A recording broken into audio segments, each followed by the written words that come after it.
Hi everybody, good morning and welcome back to my channel. My name's Bernie. Today I'm going to do a little tutorial on makeup wipes or face cleansers, reusable makeup removers. They're called many things, but basically they're reusable. I have some little squares cut.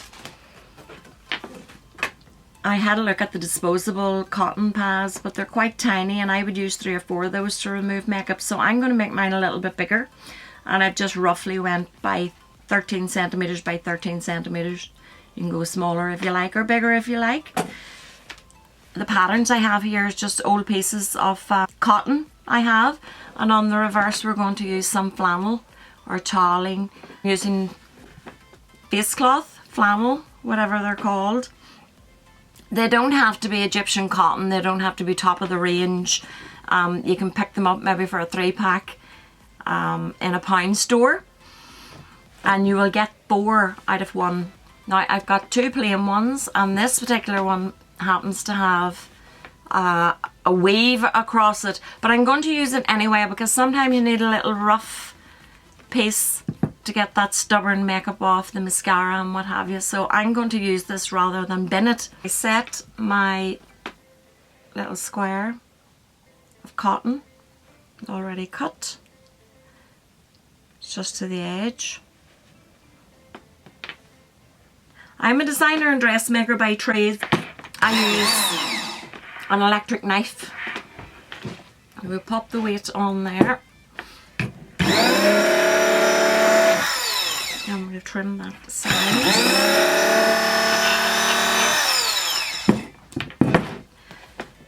And we've got our little rough bit there, and we'll just slice the fold. There we go. Now I've made this wee one up just to check my machine. So I'm going to do 2 ways for you today. Not everyone has an overlock or a serger.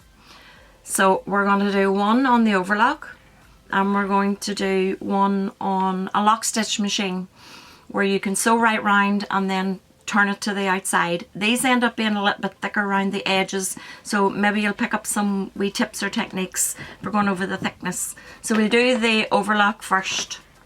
I'm using a 4-thread overlock, but I can also remove my needles and make it a 3-thread overlock, so don't mind which you have, both will work well. I'm going to place my toweling down first because the feeders will feed the thicker fabric in, and we'll keep the cotton on top. And I'll start off nice and easy.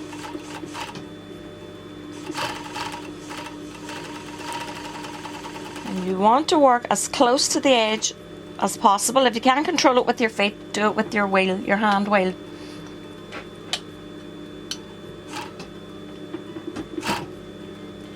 Turn your needles up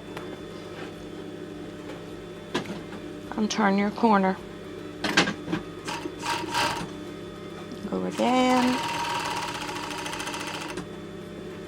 Needles up and turn your corner. Just let that excess sew in, and it will eventually start to trim off for you. There, it's coming away now. Keep your cotton nice and flat, close to the edge, and more needles up.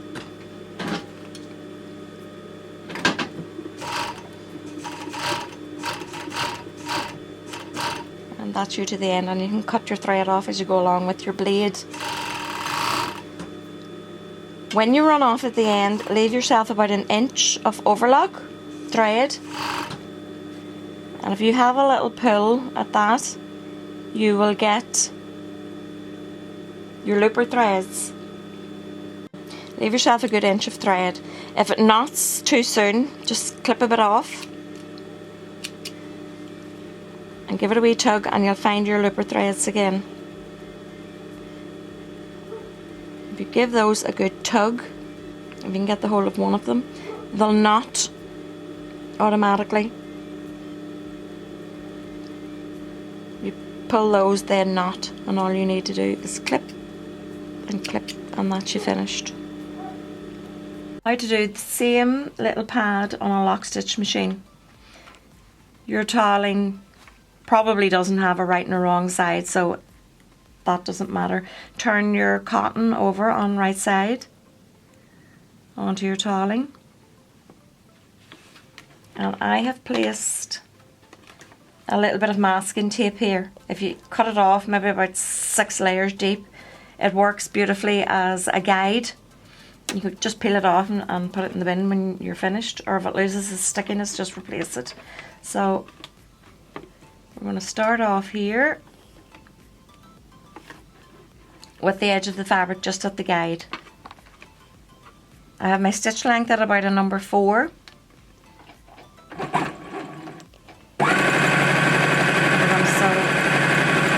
Straight along and a few stitches back from the corner, so that when you turn, you're still at your guide.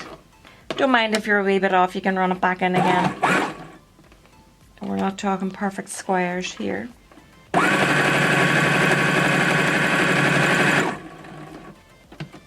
if you're a little bit over, go back and do one more stitch and come back around.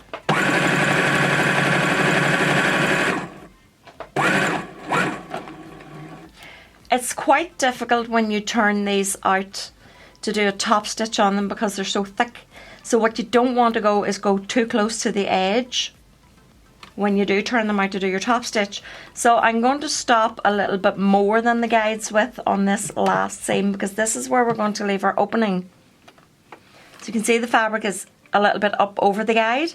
I want a broader sort of seam here for turning out. So we go about 1.5 inches in and back tack. Bring your needle up, move along and leave a gap, and another 1.5 inches or so here to finish off, and a back tack.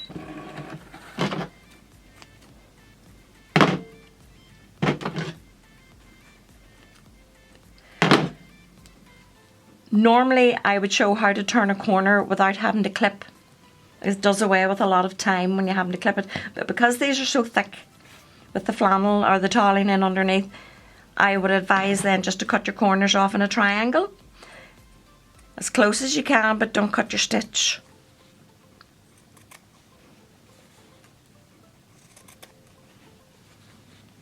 That way you won't have too much thickness whenever going around it again to do your top stitch. So you're going to turn out, you can see this seam is slightly broader than the other seams that were done to the guide, and pop your thumb into each corner and poke it out with your finger. No need to pick and poke with a stick or scissors or rippers.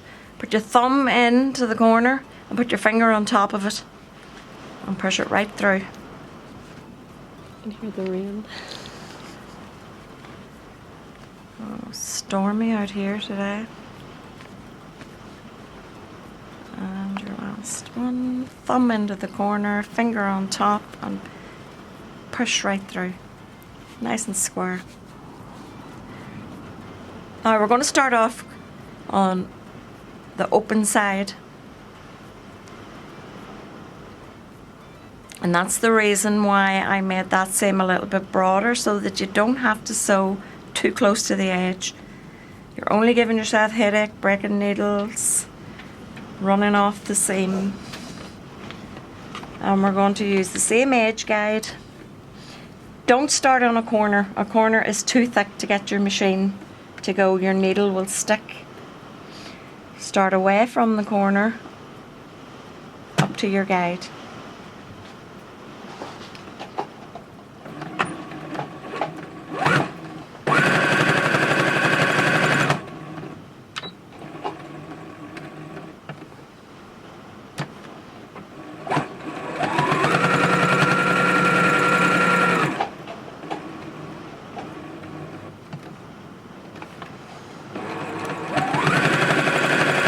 And you should be able to get into your corners. They shouldn't be too thick after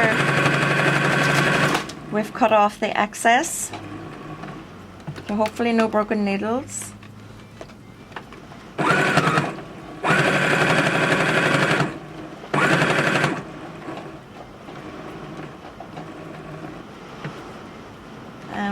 finish off on that corner with the back tack. Clip your threads, and that's everything all caught in. If you want to do an extra stitch along here, by all means do so, just to keep that wee flap closed, but it's caught on the inside, so I don't see any need to do it. They're only face wipes. Obviously your lock stitch one is going to come out smaller than your overlock one. If you want the lock stitch one to come out the same size as the overlock one, just cut an extra centimetre the whole way around to allow for your sewing edge and turning out, and then they will end up the same. Thanks for watching. Like and subscribe, and join me again for another little sew along. Bye.